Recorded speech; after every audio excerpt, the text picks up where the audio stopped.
Hey guys, it's Christina here. I hope you are having the most amazing day ever. I thought I would do a little bit of a check-in because it's 10 months since I started Carnivore. So 10 months ago, I made the decision to start Carnivore, and I'm coming from my tent today instead of my car. So I'm apologizing in advance for the movement because I don't really have my tripod, don't have my setup that I usually have in the car. So it is going to be a little bit movable. But I thought I would come and talk about 10 months on Carnivore because I have now been Carnivore for 10 months and holy dooly, what a ride. I did post on social media yesterday some of the benefits that I have actually seen when it's come to Carnivore, and of course I have not worn my glasses in like 5 months now. Easily 5 months now.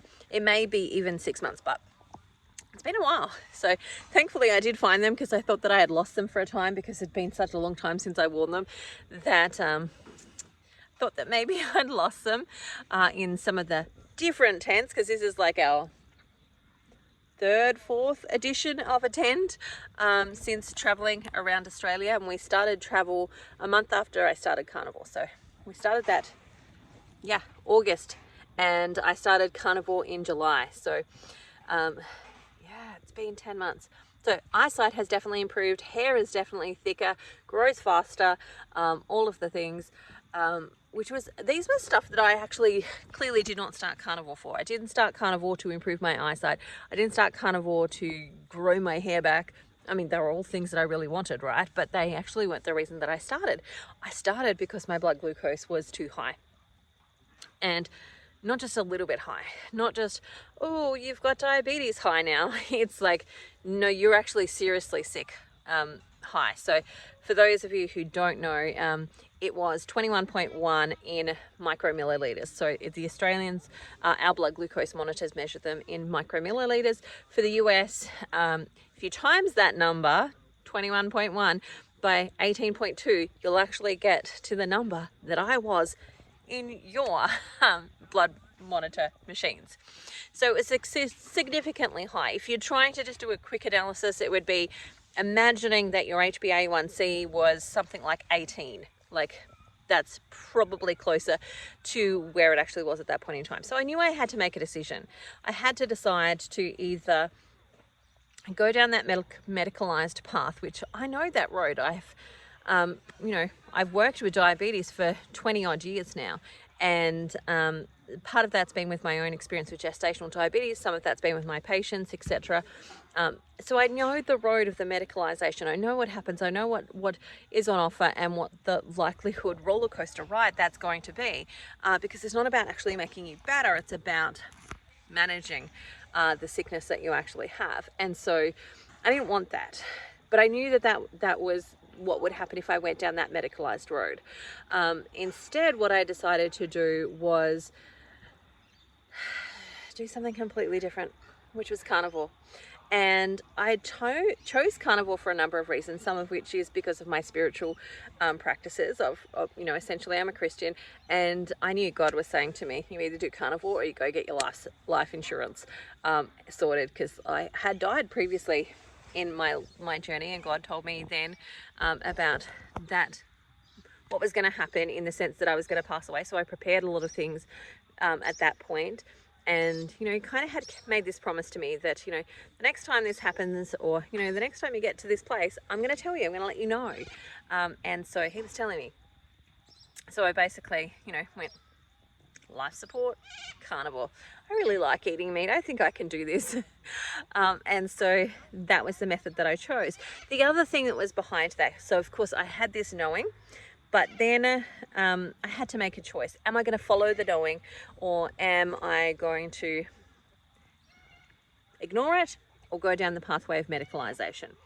And so what I did was tap back into knowledge that I had when I had gestational diabetes. And for me, I had learned everything I possibly could when I got that diagnosis of gestational diabetes. So I tapped back into some of the stuff that I used to do then, which was eat meat and eat as much meat as possible, because meat didn't have carbs and fat didn't have carbs. So I knew that wasn't going to trigger a blood glucose rise essentially from that period of time. So there was some logic behind it, as well as just this trusting and this knowing. And I had to work through a lot of my own mental stuff as well, which, you know, I'm a trained naturopath and nutritionist, so I know what food essentially is meant to have, what things in it, and what you should be eating, and all of that type of stuff based on that training. Now, that doesn't mean that that training is right, and what I learnt was absolutely correct. Probably actually wasn't. And so I had to bypass this knowledge that I'd had, or this training that I had, etc., and just go, you know what, I'm just going to experiment, and I'm going to see, and I'm going to try. And I actually didn't really start talking about carnivore too much for the first 2 to 3 months that I was on it, or had started it. Like, I didn't start my YouTube channel here until I had been carnivore for 90 days. Like, that was my goal, get to 90 days, see how I go, see what's happening, and then I might start my YouTube channel talking about this. Now, part of the reason that I didn't do it until 90 days, because I felt like I needed to have some time under my belt, because I'd tried other things. Like, I'd tried HCG, I tried metabolic balance, I tried low carb, high fat. You know, I was a GAPS practitioner and I tried GAPS, and it's not that any of those in particularly are terrible, but there was missing links. And, you know, like, I love GAPS and I use GAPS all the time with my patients, but it can be really challenging. And I knew that we were traveling Australia as well. So I knew that this was going to be my life. The reality of my life is I live in a tent and, you know, I don't know where I'm going to be next week, and anything can happen. And so GAPS is really challenging to do when you are living a life like that, because you need to be able to cook and spend a lot of time in the kitchen and so on. And I just knew that that wouldn't be easy. But I know that just about every area has a local park with a barbecue, and you can cook meat on the free barbecues. Or I've got a gas cooker and I can just quickly cook something up, versus I need to have it on the boil for hours upon end and slow cooked and all of the other stuff that you usually do when it comes to GAPS, for example. And so I knew that carnivore was something that was achievable, something that I could actually do. And so I started this journey on carnivore. So not only have I improved my hair and my eyesight and my skin and all of the different things, I've lost 40 kilos and 88 pounds. So a significant amount of weight. I'm halfway there. I've still actually got about that to do again. So I'm halfway there. But it's interesting, like, one of the things that I'm loving about this experience is the learning. So not only am I learning from the theoretical knowledge that I have, but also from the practical knowledge. So for example, I now, like, when I look at a lot of the promoters of carnivore, keto, low carb, high fat, some of the things that I see are significantly missing is this conversation about being in different phases of our journey. So for me, the first 6 months of carnivore were essentially pretty easy, in the sense that I was just dropping weight. So I've, you know, gone from a size 26 to about, I'm in between an 18 and 20. I did buy my first size 16 the other day. I'm not fully into that stage yet, but, you know, it's just like I've fitted into a size 16. And I was like, holy dooly, what's going on? But some of the things is that there's different phases, and that first 6 months was easy in the sense that I lost a lot of weight fairly easily. Didn't really have to do much, didn't really have to think about anything. All I had to do was just focus on eating meat, and I knew that I would be okay. Now, I did need to be mindful about how much chicken I had, especially things like deli chicken, or rotisserie chicken, or bought chicken. Like, not so much if I cooked a chicken at home, or not at home, but on the camp stove. Not so much that, but if I was buying chicken that was pre-cooked, that I knew that would mean that I would stall, like I wouldn't actually lose any weight because of all sorts of different reasons. I learned that I had to increase butter at that point in time, or increase my fats. Excuse me. And consciously think about how much fat I was actually having at that phase. But then I moved to what I think of as like the kind of next phase, which is, for me, it's insulin resistance. It's actually, I've done everything that I can do, almost, when it comes to lowering my blood glucose levels from the just eat meat and dairy and all of the different types of animal product things. I've done all I can do there because I have an insulin issue, and majority of women actually do have an insulin issue. And this is where I see people falling off of things like carnivore or low carb high fat or any of their dietary protocols that they're using, whether it's Jenny Craig or Light and Easy or whatever. In order for you to actually lose weight, you have to be able to enter into ketosis, because ketosis is you're burning fat and using that as fuel. And that's actually what we want. If we're trying to lose weight, we need to actually take fat, turn it into fuel, and utilize it. And so if we can't get into ketosis and we can't utilize that fat as fuel, then what's going to happen is that we're going to lose our energy and we're going to start to break down muscle. So if we're like, you know, from the carnivore perspective, the low carb perspective, if you're not eating carbohydrates, then you're going to need some type of fuel. And if you're not eating carbohydrates and you can't tap into your fat stores, then you have to break down your muscle or break down protein. And so you actually make glucose from protein, and it's either protein you're eating or protein that's on your body, which is your muscles, which is where a lot of people start to really struggle, because they don't realize that they're not getting into ketosis. They're not opening their fat cells and utilizing that as a fuel source. And so then they go into starve and Marvin mode. And when I think about starve and Marvin mode, is your brain is just like so fixated on actually eating food. Like you need to eat some carbohydrates. So it makes that like sugar monster that we all, you know, maybe have, hyper like screaming and roaring in there. And because that sugar monster is screaming at us, that's where like we go, oh, my willpower is waning. And it's not necessarily willpower, it's actually life power. It's like your body is wanting to survive and you're in starving mode versus feeding mode, and it's just trying to get you out of starving mode. And so it's just calling for you to actually eat food that's going to get it out of starving mode, which is those carbohydrates. But it's not the only way. There are, and this is what, you know, Monday is my day that I'm starting my hyperinsulinemia sort of 90-day quest, which is essentially for me, I'm going to be going on this quest of discovering which things are actually helping me get out of insulin resistance. Like, is it the butter fast? Is it the beef and butter fast? Is it a sardine fast? Is it a broth fast? Like, what's actually going to help me get out of that and utilize that as a strategic strategy and tool to break free of insulin, like hyperinsulinemia, it's a mouthful, and insulin resistance, so that my body can tap into that fat and actually use it as a fuel source and actually properly get into autophagy, because that's another thing that gets talked about in the carnivore world or keto world as well, is autophagy. So autophagy is literally eat thyself. And in the process of eating thyself, what happens when you're in autophagy is that your body goes through this process of stopping replicator mode. So normally when we're eating, what's happening is we're in replicator mode. So we just replicate. But when we're in autophagy, now you can get into autophagy without eating sometimes, and or by eating specifically as well. So there's some specifics that we're looking for. We're looking for ketones to be high, glucose to be low. That's basically what we're looking for. We're looking for a GKI score of anywhere between 1 and 3. That's our ultimate goal, is to get to that place, and on a regular basis. So when we're in that space of autophagy, we don't go through that replicator mode anymore.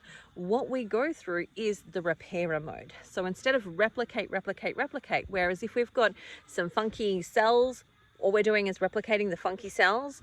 Instead of doing that replication mode, what we do is the repair mode, where our body goes back and it starts to repair the damage that's been done to those cells.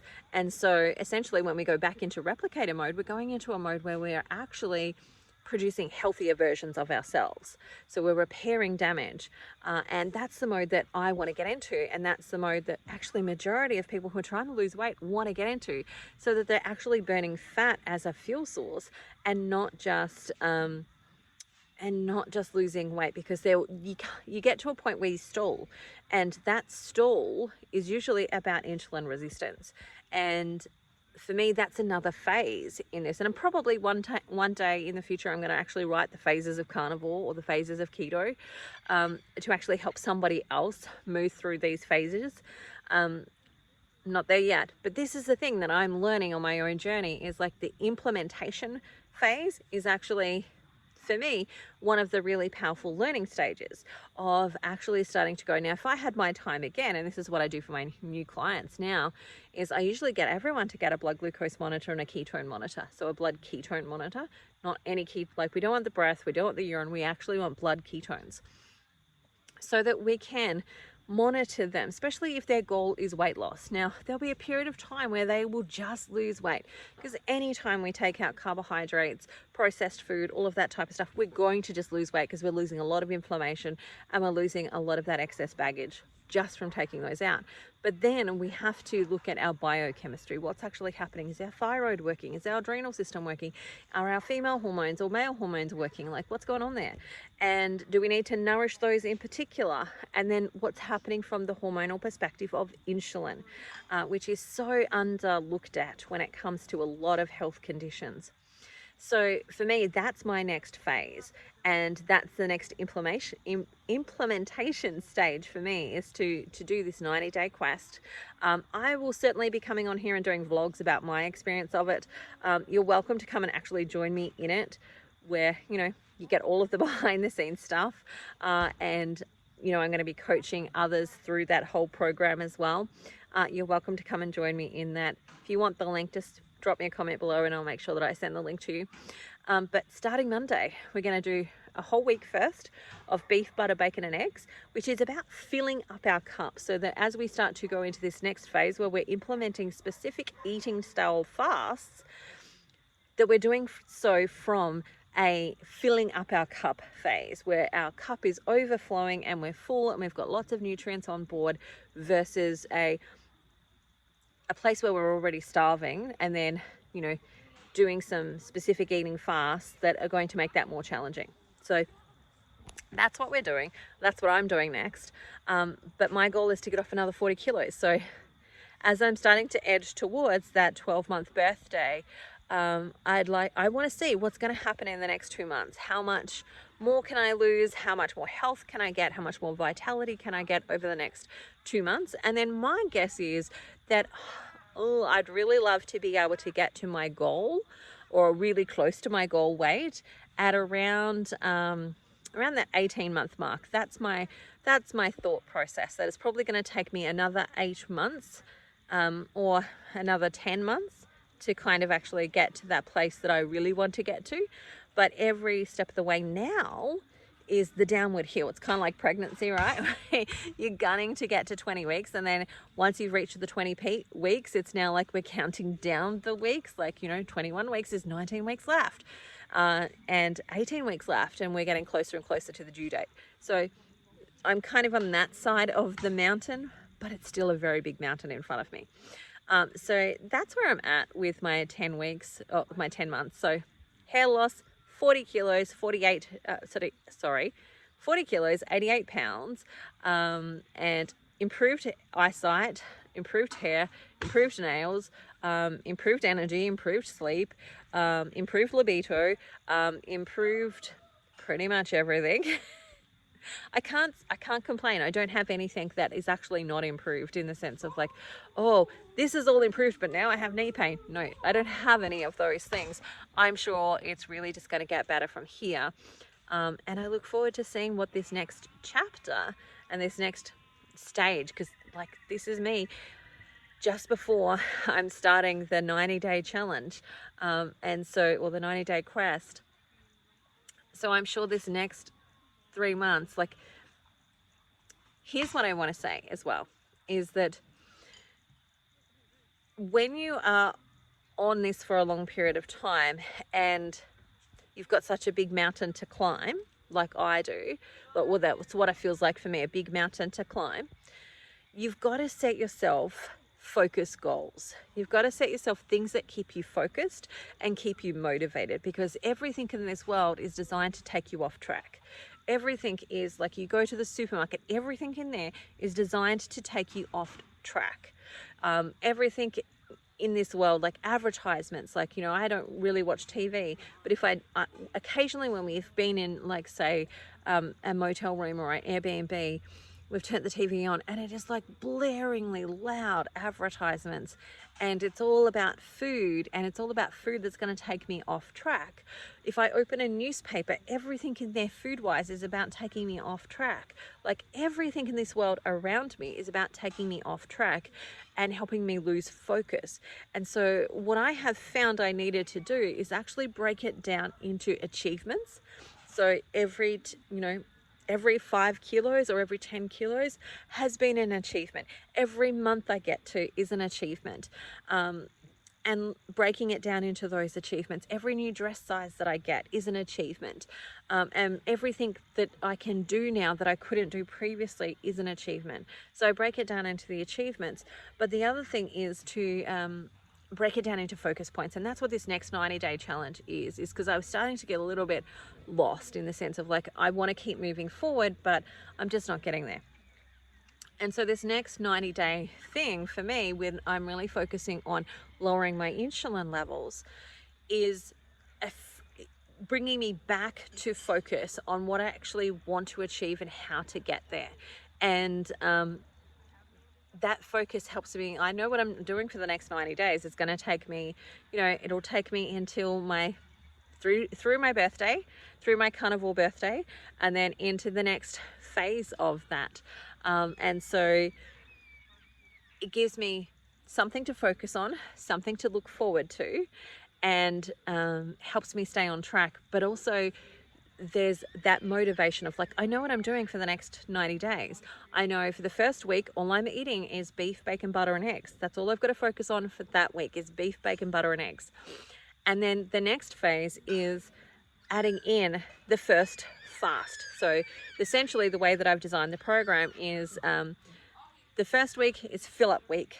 The second week is now we're going to start a series of 5 different types of eating fasts. So there's things like a butter fast, there's a beef and butter fast, there's a broth fast, there's a sardine fast, there's those types of things that are in there. And then the goal is to measure what is our GKI and how does it respond, and which one of these actually gave us the best response, or which ones of these gave us the best response. And then take that and implement it into the next phase. So the things that worked for me might not be the best ones for somebody else. And so for them, they'll work on the ones that are good for them. I'm going to work on the ones that are good for me. And we'll do things like we're moving into 48-hour fasting and then alternate day fasting. And they're all eating fast except for the very last one, which is a 72-hour broth or water fast. And so from that perspective, again, we're going to see, how does our bodies respond? How do our bodies respond? Does it respond better to me doing a carnivore, like to doing a sardine fast, than it does a broth fast? And if that's the case, there's no point me doing a broth fast, except for maybe if I'm sick. And I haven't really been sick much on carnivore, just saying. And doing what actually works for my body at this point in time versus trying to follow some cookie cutter thing that says just eat meat, which is not going to be effective for somebody who's got insulin resistance if they're not actually tackling the insulin resistance. The same as like, there's so many people out there that are saying, and this is the thing, it's like, I just shared that I've lost 40 kilos on the internet, and I had so many people message me going, oh, you're probably going to end up with lots of loose skin, you should be fasting. And I'm like, while that might be great advice for somebody who has got a healthy metabolic system and can get into ketosis, if you can't get into ketosis, a non-eating fast, so a water fast, isn't actually going to be helpful, because if you're not in ketosis, you're not going to be using the fat off your body. If you can't access ketosis, you're not going to be using the fat off your body, and all you're going to do is start to break down your muscles. And that's not going to give you autophagy. It's not giving you the benefits that you want from that fasting.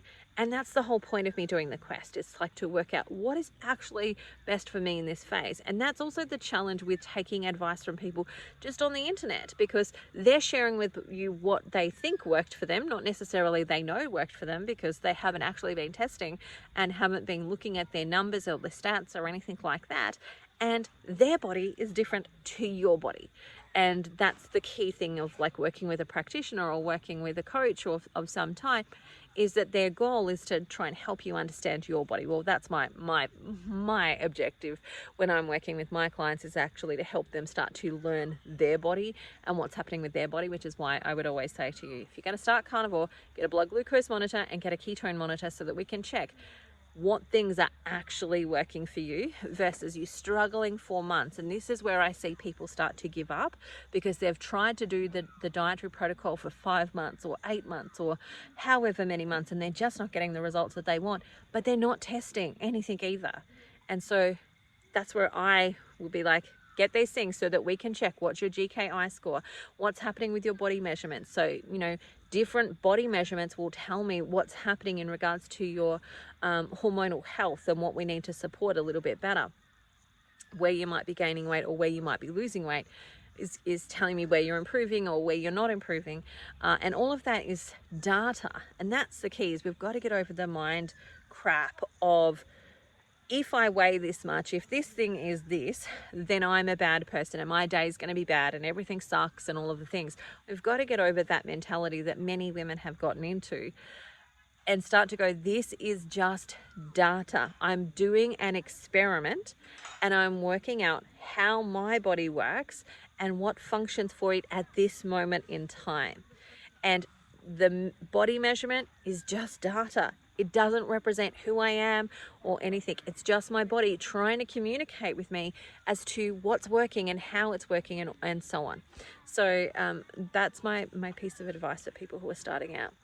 Anyway, I need to go because it's starting to get dark and the sun is going down and my kids are starting to pack away dishes and all the things. So I'm going to say goodbye. I hope you have the most amazing day ever.